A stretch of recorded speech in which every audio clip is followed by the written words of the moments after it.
Well, was it fact or fiction? We test the Da Vinci Code myth tonight at 8. But first on 5, we're in Florence as Brian Sewell continues his grand tour.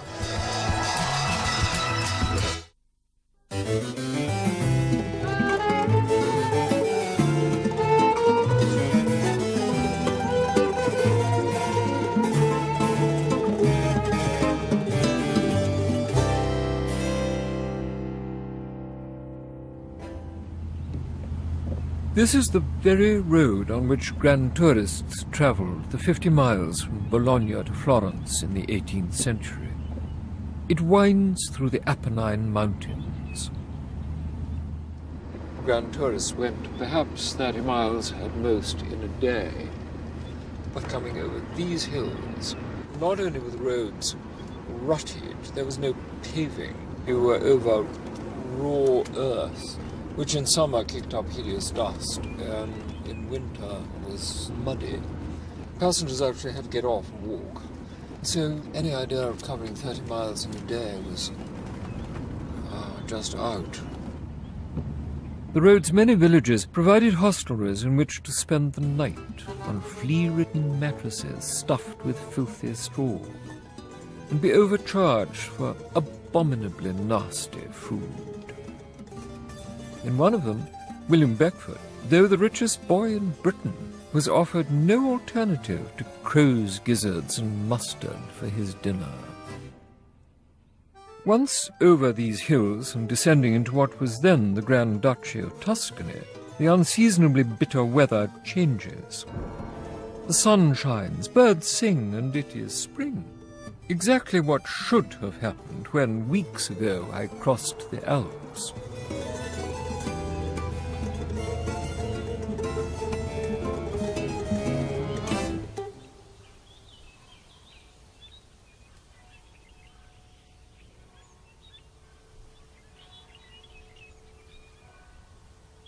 Turin, Milan, Cremona, Bologna, great cities all, but they pale into insignificance compared with Florence. We've just come south from Bologna, over the mountains, snow on one side, the warm south on the other. As you crest the hill at Fiesole, you see spread before you in a saucer valley the great city of Florence. Your father, your uncles, your grandfather has told you of this view. But you cannot imagine it. Only when you see it do you realize how beautiful it is. As one young grandee put it, if I see nothing else in Italy, my journey is repaid by this one glorious sight. From Fiesole, the young lord's carriage clattered down into the city that rivaled Rome as the most important cultural site in Italy. Byron declared himself drunk with its beauty. Florence was the birthplace and burial place of Michelangelo, the greatest artist of the Renaissance. It was the city governed by the Medici, the family that had grown from pawnbrokers to grand dukes, become cardinals and popes. And it was the city in which Horace Mann, British envoy to the Medici, kept open house for British visitors. The building that dominates all views of Florence is the Duomo, the cathedral, that with its freestanding baptistry and bell tower we now see as a great monument of the early Renaissance. But the grand tourist had scant interest in anything so early. Contemporary architecture and the ruins of ancient Rome were his educated and acquired tastes, and he visited the Duomo not as a work of art, but as a curiosity. No part of it was more curious than the dome, the engineering masterpiece of Filippo Brunelleschi, who died in 1446, whose great monument this is. The diameter was too great for any scaffold, and no one quite knows how, without it, he constructed this unique dome.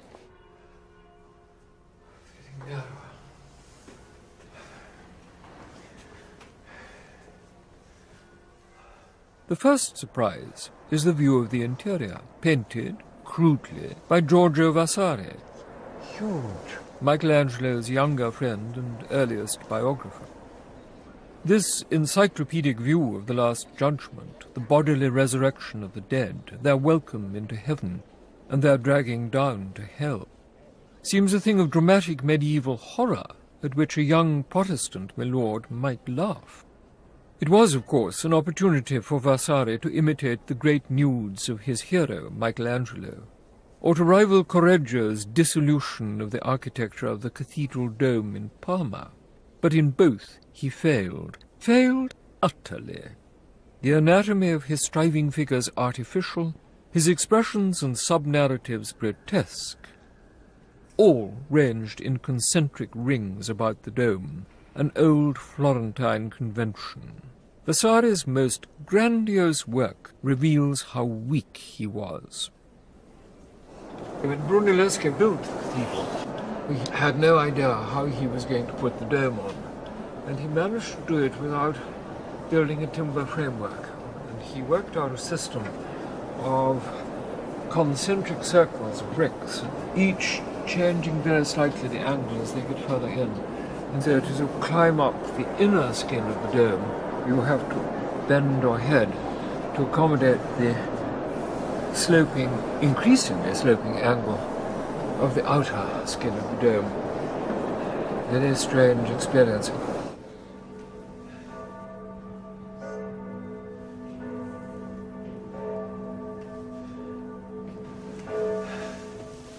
On the other side of this slope is the Last Judgment that we saw a few moments ago.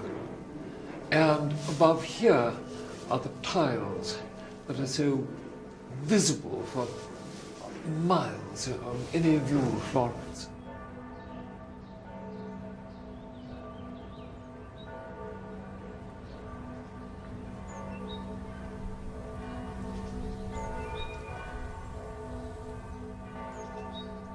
How did Brunelleschi do it? And we still don't know. And everybody assumes that Brunelleschi sat down and worked it out and then did it. My supposition is that he did indeed work some things out with a pen and drawings, but that it's an ad hoc solution to every point. And I think that Brunelleschi was up here every day while the dome was being done. He knew precisely what he was doing. He would look at something and say, that is likely to split unless we lay the bricks this way in a rising herringbone. If we look up here, right up to the top, and you can see the people at the apex of the dome, we shall go on.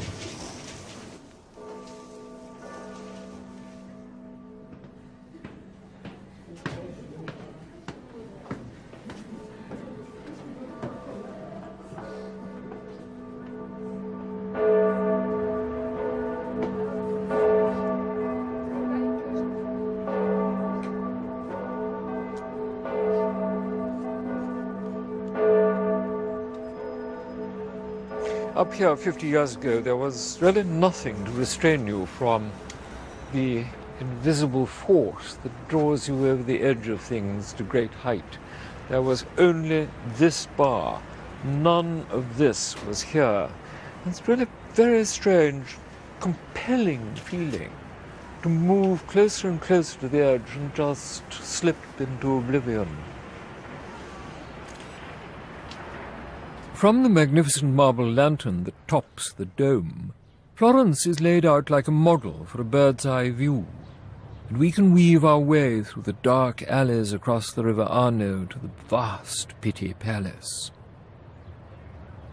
This ugly, heavily rusticated prison of a palace was once prettier and smaller, but when the Medici bankrupted the Pitti family for whom it had been built, they assumed ownership, and half a dozen architects were commissioned over centuries to make it what it was.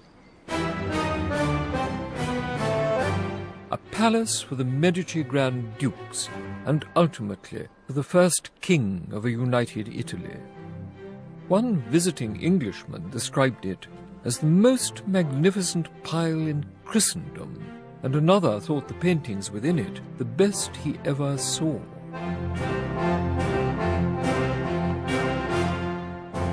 Raphael, Titian, Correggio, Rubens. These masters of the High Renaissance and Baroque hang together, frame to frame. But you will look in vain for Fra Angelico and Botticelli, for these early Renaissance painters were out of fashion in the 18th century, and to the taste of neither the Grand Dukes nor the Grand Tourist.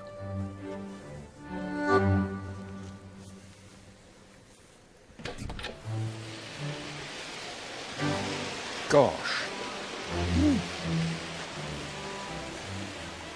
Well, now I know why Louis XIV built Versailles. Medici was his grandmother, and she must have told him about this.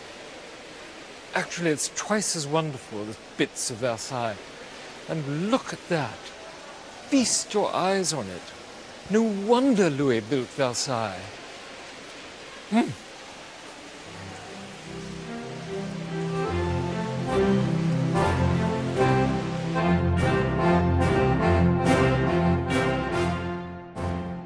You've seen the grandeur of the Pitti Palace from outside. You've seen the grandeur of the Pitti Palace within. Now I want to show you something much less grand, though to us it will seem quite grand enough. It is a small room. It is the bedroom of the last Grand Duke, of the real Medici. He was a great eccentric. Amongst other things, he did not care for women. He cared for them so little that he couldn't even try to sire an heir. And for the last 10 years or so of his life, he knew that he was the last of the line, that there was no other Medici to come. And so, in a sense, he gave up. He said, I shall enjoy the life I want to lead, I've always wanted, and retired to his bed. His bed was in that alcove where there is now an altar.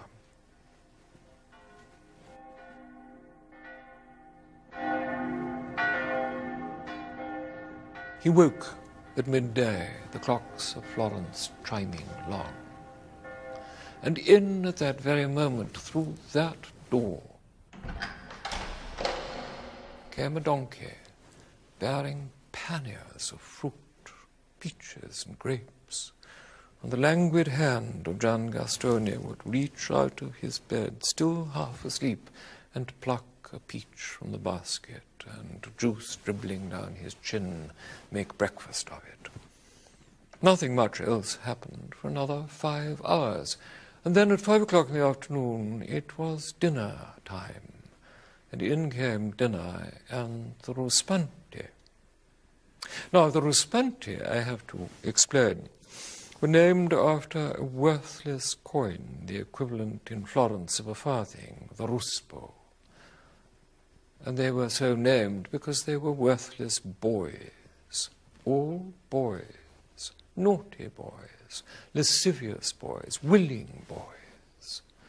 And they ate their dinner and they cavorted round the bed and they entertained the Grand Duke.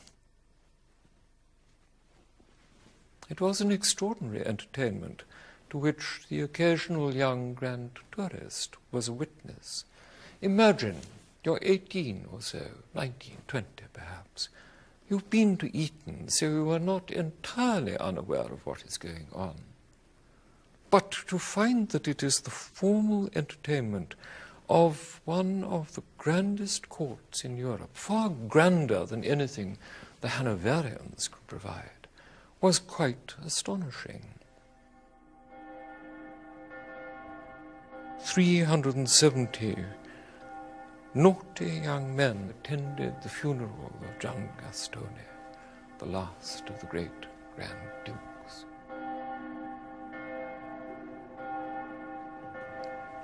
Not much lamented by the people of Florence, but lamented by the odd visiting Englishman, one of whom said that it was a tragedy that the last of the educated Medici had gone, because it meant that Florence declined, mouldered into a state of nothingness when it had once been powerful and wonderful. He was replaced by a cadet branch of the Medici, the Lorenas. And they came into this palace and they left it much as they found it, except for this bedroom, in which such unspeakable things had been done that it could not be borne. And so they wiped the slate clean. Out went the bed, out went the chamber pot, and in came the altarpiece. And there it still is. A sad reminder of how religion manages to spoil absolutely everything.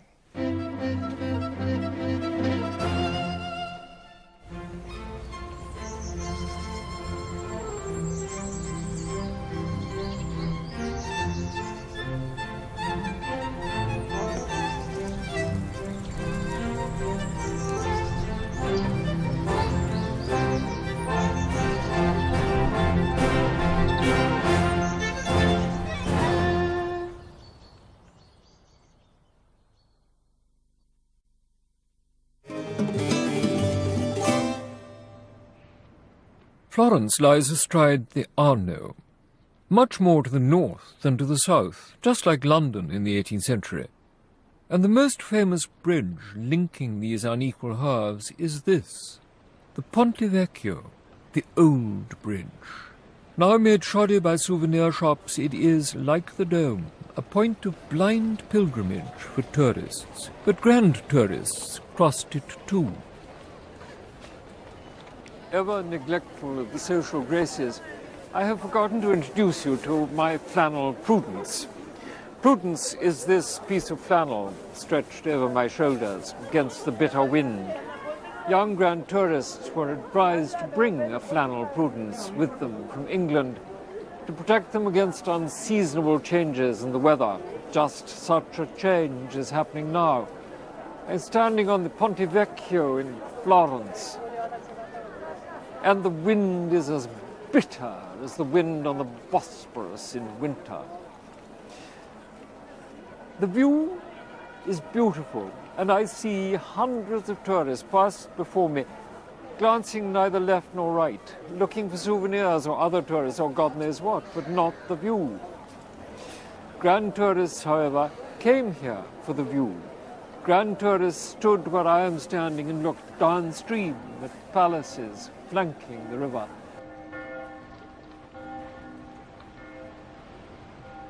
The bridge is part of the covered way that once connected the Pitti Palace with the offices of the Medici. How the pawnbrokers had flourished.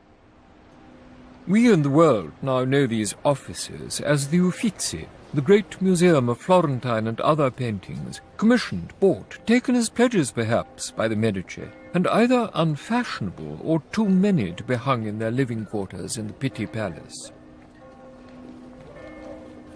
For all the travails and discomforts of the journey so far, there was one magnificent compensation. It was this room, the Tribuna, in which the Grand Dukes of Tuscany had their great collection of paintings and antique sculpture. In this room there were crowded frame to frame paintings by Rubens, Rene, Raphael by the half dozen.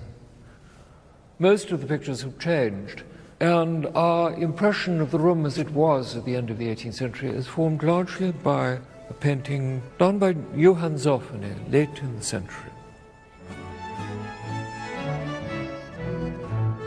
Here is Horace Mann, the presiding genius of English visitors to Florence, the man who could have organized such a gathering of tourists. And they are all having a debate, poking, prodding, touching things. And the main debate was over a picture that isn't in this room, but I shall take you to it in a moment. A petition called the Venus of Urbino, a young woman stark naked, lying on a bed. The debate was whether, as men excited sexually by art, they would rather take the Titian girl to bed or the Medici Venus. The Medici Venus usually won the debate. They thought the front of her beautiful, but one tourist said, however beautiful you think her breasts, go round to the back and look at her buttocks, for there you will see a bottom as defies imagination. It did not, judging from its sticky grubbiness, defy the urge to touch.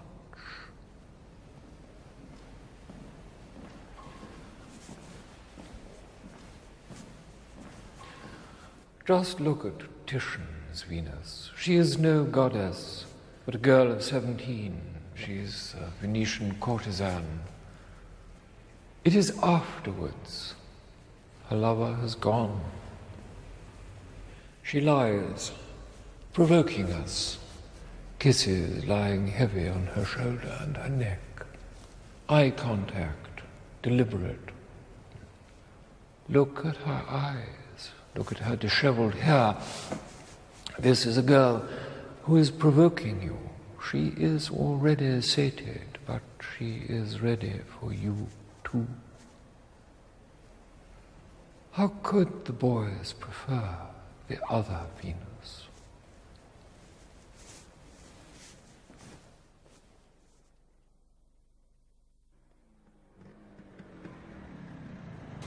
This is where the English love affair with Tuscany began. Standing in this rather drab back street, a few yards from the Arno, is the little palace that belonged to Horace Mann. Horace, staring at Titian's Urbino Venus, was British envoy to the Medici for half a century, a genial host who kept open house for British visitors, and when too many came, trained his servants to run 4 hotels, furnished in the English manner, chamomile tea supplied. The land on which the palace is built belongs to the Frescobaldis, an ancient Florentine family. And I'm about to discuss old Horace with the Marchesa. The Marchesa took me at once into the garden, where she is attempting to recreate the grottos and secret places that were the delights of Horace's day. His celebrated or notorious palazzo parties overflowed into the garden, which was lit and furnished like the pleasure gardens at Vauxhall, a perfect place for assignation and sexual encounter. A generous host, but a fiddle-faddle of a man, a wet brown paper of a man. He was what the married 18th century gentleman mocked as an amphibian, and had an eye for pretty boys. It must have been great fun running a household to which people of whom you knew but did not know were constantly coming, knocking on your door and saying, "Entertain me." Well, in a way, I must say that this does happen in Florence quite often. I mean, it happens to me the whole time, and I love it.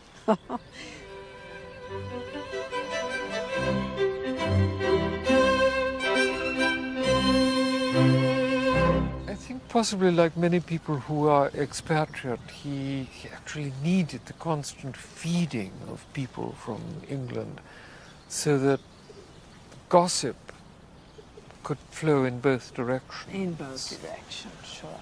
And I think by nature he was a gossip. There are sayings that he was a kind of a spy, I'm afraid, because he was so interested in whatever was going on here, and people thought that he was asking too many questions and he wanted to know too many things. Horace was indeed a spy, reporting to Hanoverian masters the activities of exiled Stuarts, and bonny Prince Charlie himself lived in Florence for a while and attracted many British sympathizers. Taking my leave of the Marchesa, I go in search of higher things, none loftier in the 18th century than Michelangelo. Florence is littered with ghastly souvenirs of his great David, and a copy stands outside the Palazzo Vecchio, the ancient heart of the city. But we shall concentrate on the original. Is any sculpture better known than Michelangelo's David? David represents for the city of Florence, and had done for at least 100 years, a heroic image of a small state against states much larger and more powerful. David, the boy who killed the giant Goliath. The traditional iconography is David with his foot on the severed head of the giant, the victory victorious. What Michelangelo has done is rather different. He gives us not an ordinary boy, as predecessors like Donatello had, but to make what one 19th century English writer described as a gigantic hobbledehoy. Symonds, when he said that, recognized the truth of this sculpture, the realism of it.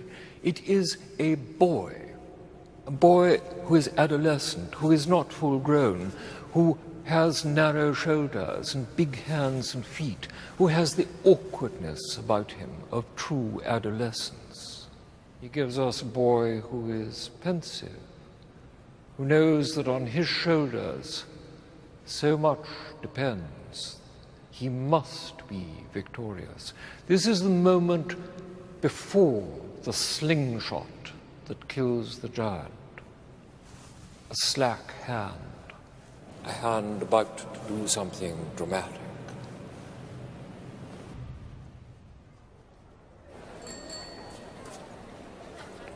The David for centuries stood here, in the great loggia on the right, that is now wrapped in plastic, really resembling a work of contemporary art. This is where the grand tourists saw it. But some 100 years ago, showing signs of pollution, it was moved to the Academia. As a result, it risks becoming a sterile museum piece, its marble muscles mortified without the nourishment of changing sunlight. It's flattened by the light. You're not urged to go round it. There's nothing we can do about that, but we can show you how grand tourists looked at it.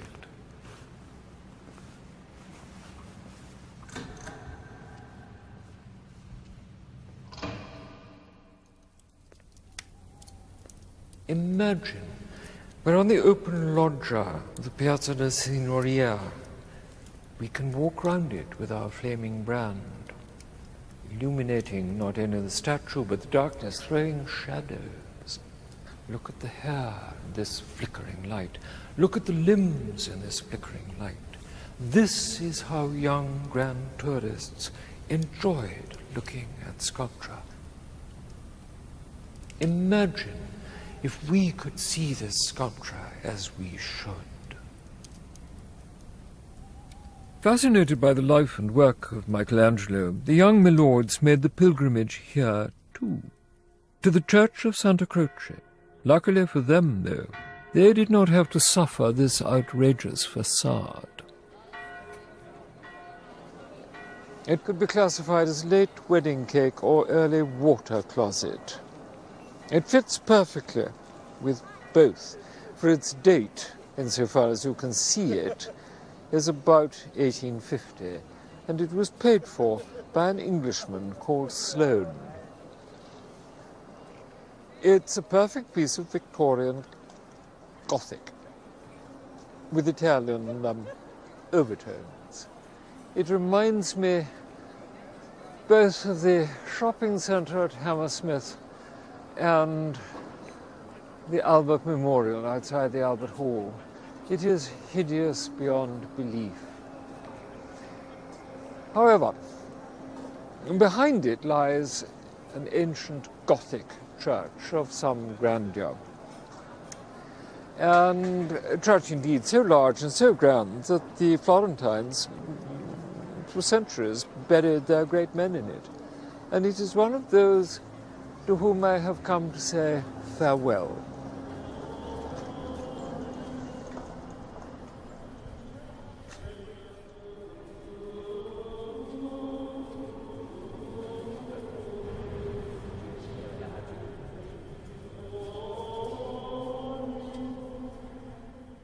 Machiavelli is here, Bruni and Alfieri too, and Dante is honoured with a monument. But most visitors to this echoing cavern of a church have come to see the tomb of Michelangelo.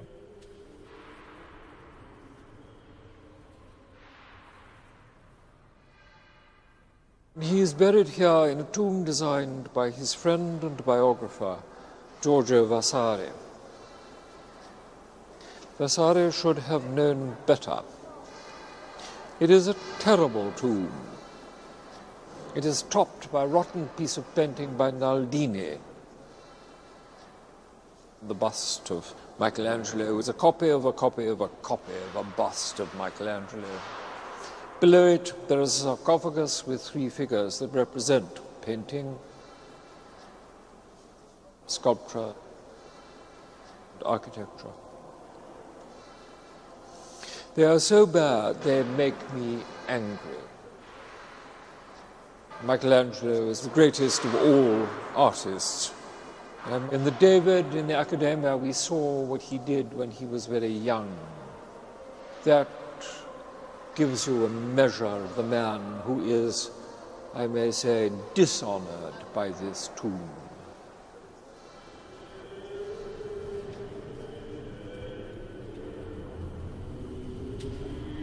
I should, perhaps, be sorry for Vasari. Michelangelo, long before, had set such an example in the art of the funerary monument as could never have been equalled. He designed a chapel for a pair of Medici dukes, a complex harmony of architecture, exquisite in detail, mathematically proportionate, and in it set tombs, effigies and sculptures that have echoed down the centuries, even into my lifetime. I came here as a student 50 years ago, and as a student had certain expectations which had been generated by much poring over photographs. Young grand tourists did not have that advantage. Both of us, I think, were surprised, I by the inadequacy of photography, and the young grand tourist by the magnificence that is revealed as one goes through this door.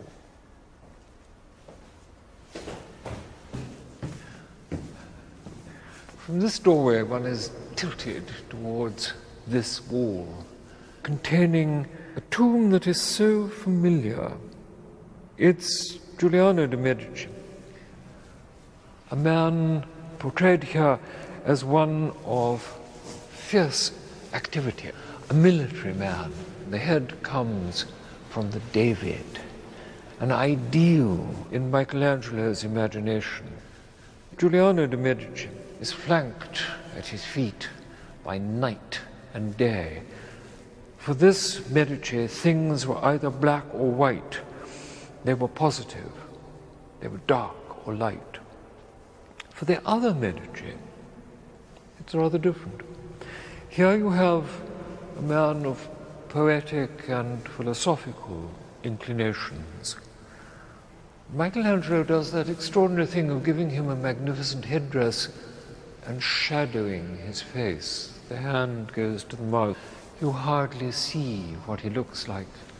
And at his feet you have the half times, dawn, not daylight. You have evening, not darkness. And constantly surprised by Michelangelo. He can be as familiar as an apple or an orange, and you suddenly see him anew, and things happen.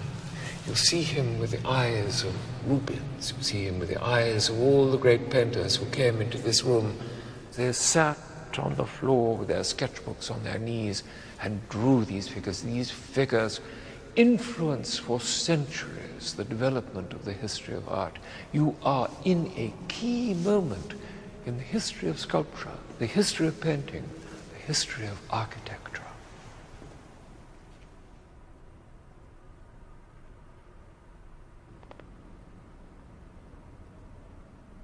There was a man of such genius at such an early stage in his life that there has never been anybody who could match it. Not Raphael, Raphael was an affected weakling compared with Michelangelo. Leonardo was a genius who wasted his time on fripperies and achieved nothing, painted a dozen pictures at best, and has left us lots of drawings, but no great works of art.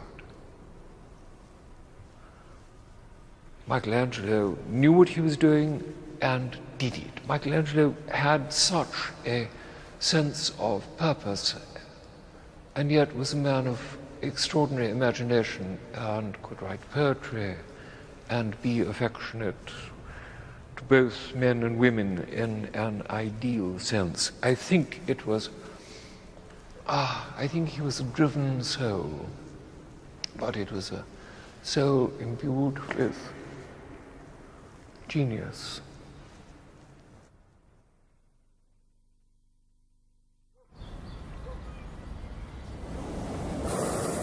Only one physical thing could requite the mood of exaltation inspired by Michelangelo. Those who have flown in a balloon have experienced the sudden separation from the clamour all about us on the ground, the solitude, peace. Only they will know exactly what I mean.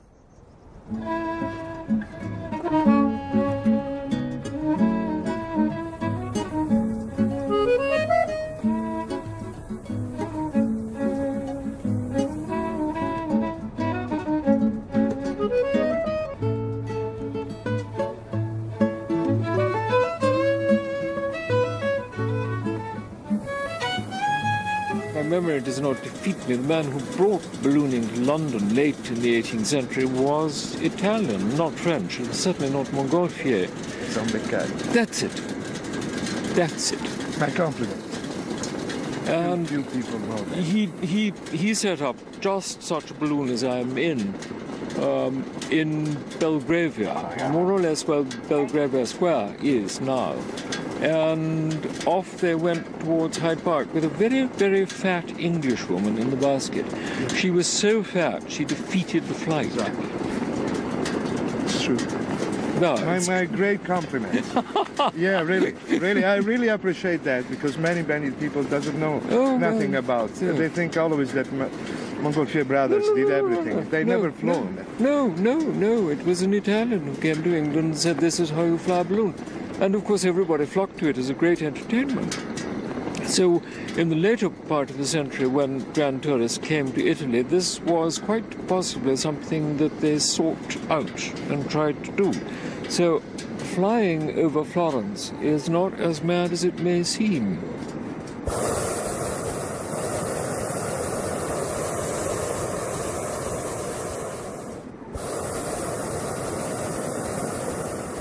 Is that the old road to Siena? Yeah, it is. Exactly. Good. It's via Senesi, Certosa, and then the motorway to Siena. Yes, we shan't take the motorway, but we shall take that road when we leave Florence. In taking us along the old road to Siena, the wind was prescient. A couple of days later, I was back on it, pretending that my Mercedes is a horse-drawn carriage, musing on the comfortable reputation of the women there.